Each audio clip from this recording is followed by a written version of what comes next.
ahoana marina tena manana fahaiza mitarika ave ny mpitondra mahalasa sainany maro ny fomba fietsika ataon'ny fitondram-panjakana amin'ny fitantanana ny amehana ara-pahasalamana atreto dia tsy mitsaha mitombo ny isan'ireo olona voatily fa mitondra ny tsy mikaretina koronavirus raha nitaray marika omaly fotsiny dia mazava eto fa 4 no malagasy lavo ny tiaritina ity raha toka tsy ho resahana intsony ny olona voatily fa mitondra ny tsy mikaretina raha tsaroantsika tsara dia nilaza ny filoham-pirenena fa ny farany ity volana aogositra ity vao ho tratra ny pika izany akory tsy midika fa foana manomboka hatreo amin'io daty io ny aretina satria ny tany ambony indrindra mitondra ny tsy mikaretina no atao hoe pika fa tsy ny tsy fisiny ny aretina intsony kanefa dia nolazaina fa ny voalohan'ny volana septambra dia miroso amin'ny fanadinam-panjakana ny zaza malagasy inona zany no maridrefina andrasan'ny filoham-pirenena io fanapahan-kevitra io izay eo ihany fa ny tena mahalasa saina dia ity mpitondra mpitary-bato vilam-bava tanteraka ity mantsy no fepetra no raisana farany no ny amenana ny état d'urgence azo atao ihany koa ny maka fepetra maro samihafa toy ny fampiatona ny fampianarana na ny fomba andaminana ny tsena na ny zotra mpitaterina maro samihafa kanefa tsy maintsy ifamampidinina mialoha amin'ny seso eo ihany koa zany mbola voarara ny famorim-bahoaka mihoatra ny 50 mbola tsy mahazo misokatra manerana Madagasikara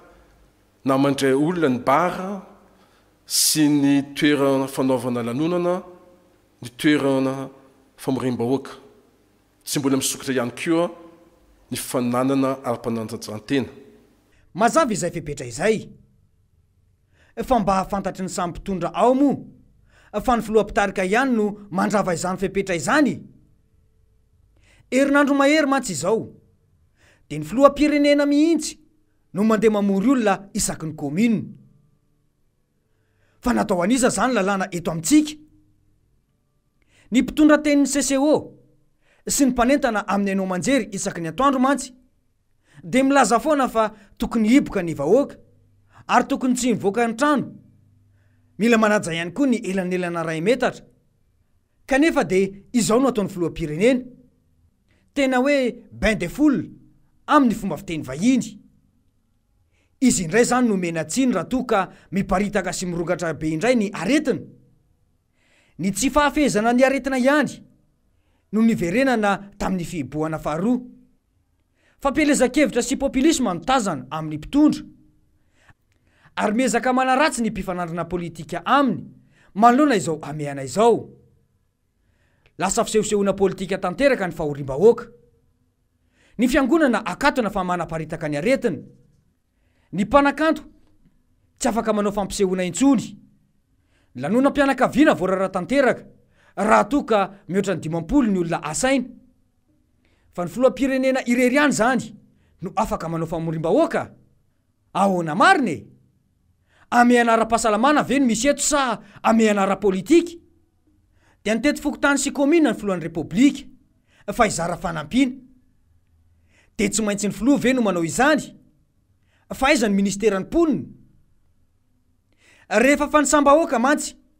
dia vitan'ny fanjakana ihany ny maniraka olona itsidika sy anao fanadiadiana isaky ny tokantrano ity tokoa ny tonga amin'ny fomba fiteny hoe aza ny ataoko no atao fa izay ilaizaiko no arahana toerana maro teto andrenivohitra no nahitana korontana vokatry ny tsy fisina fanapahan-kevitra matotra sy dravitra matipaika izay no hitenenana eto foana hoe ilaina ny fahaiza-mitarika na ny leadership tsy homena tsiny ny vahoaka malagasy satria latsaka ankaterina tanteraka sy trotraky ny tsy fisina noho ny tsy fahaiza-mitarika dia ny se fokotany sy ny be ny tanàna no mizaka tsy ny herany aina sy ny tabatabany vahoaka hoy mantsy izy ireo hoe normal be mihitsy ny raha mametsy iny le olona voalohany indrindra aloha dia misy zavatra tokony hojerevana tsara ao anatin'ny resaka communication rehefa miteny ny président mahazo daholo ny olona zay zany ny communication avy any présidence fa rehefa miteny indray ny aty ananina teo zay efa nazo tosotra famena azo omena aloha zay ndray koa zavatra misy ny nenevony fokotany aloha dia aloha ny nenevony fokotany resatsika sotra be le izy misy ny anarana laina secteur misy ny olona mandeha makany amin'ny fokotany dia soratra ny anarana hatreto zany tsika eo amin'ny 10,000 isan'ny olona ny fanomezana avy amin'ny fitondram-panjakana aloha hatreto dia 10,000 ka ny raha 10,000 no fitondram-panjakana ny 10,200 samy tsy azo daholo ny filazana fa nasorona ny anarany ahoana moa nafantarany hoe nasorona ny anarany koa raha mbola tsy lisy tara tsy mivoaka fa miendrikendrena fotsiny zany kanefa ny tsy omena-tsiny le olona fa te azo izy izy ary no omena-tsiny ny sefokotany ve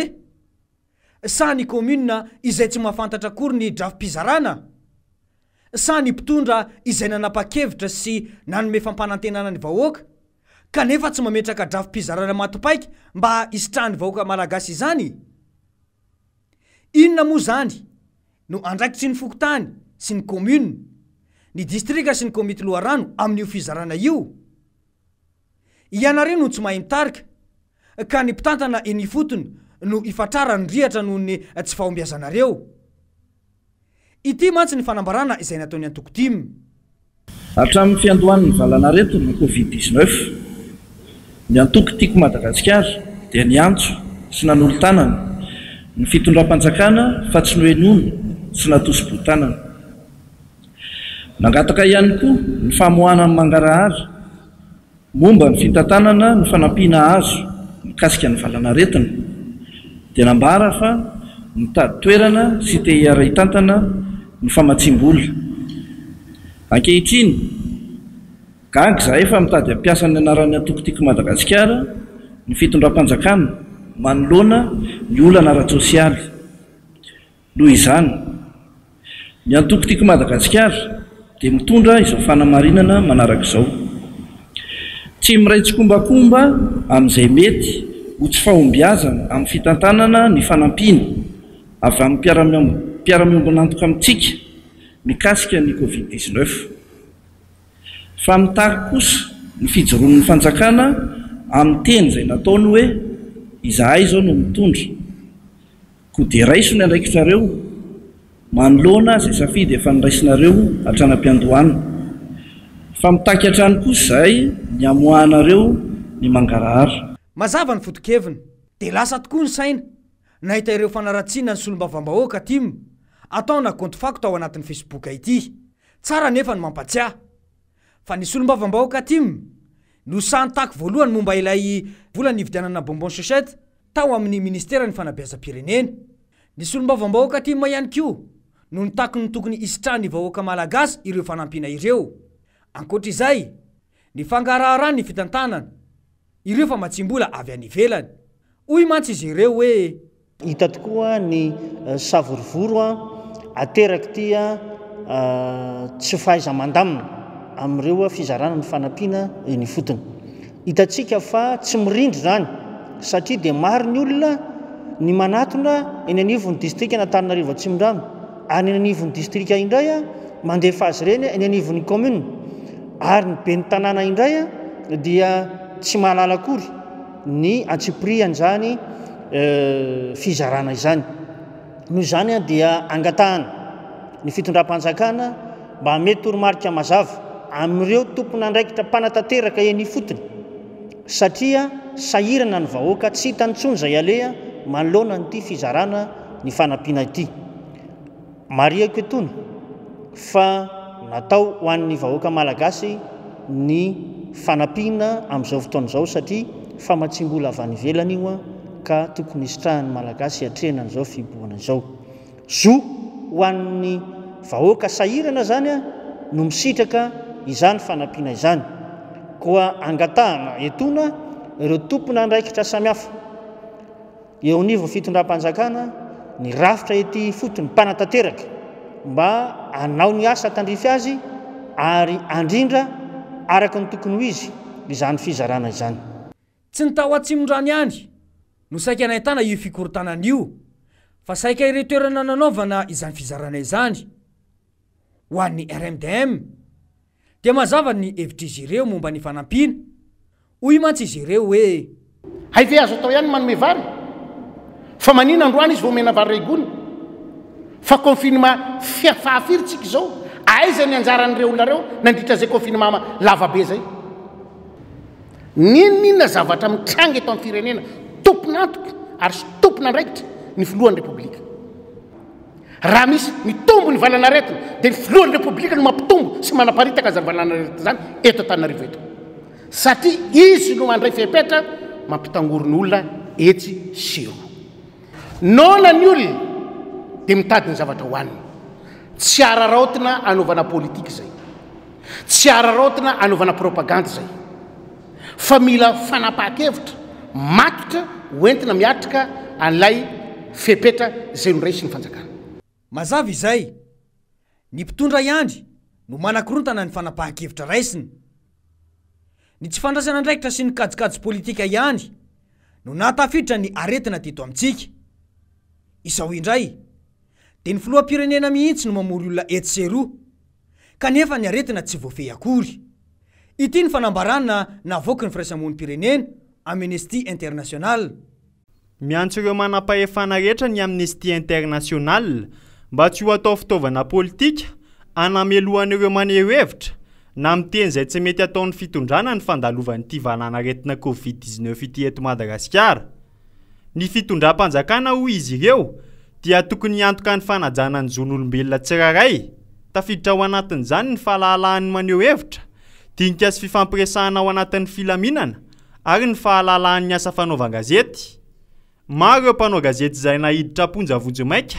anisan'izany Ary Laurent Rahajasson, ministry ny serasera teo aloha, no sady mpanao gazety ka fantatry ny maro amin'ny anarana hoe Roly Mercia,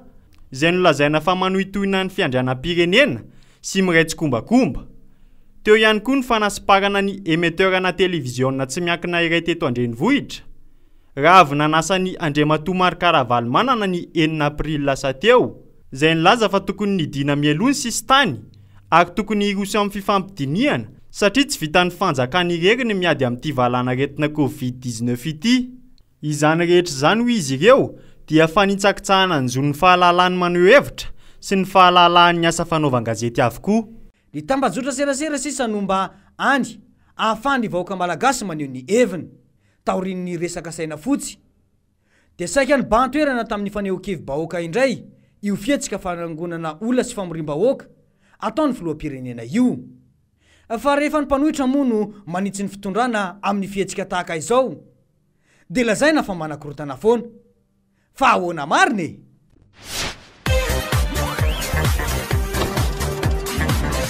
Ahoana mariny?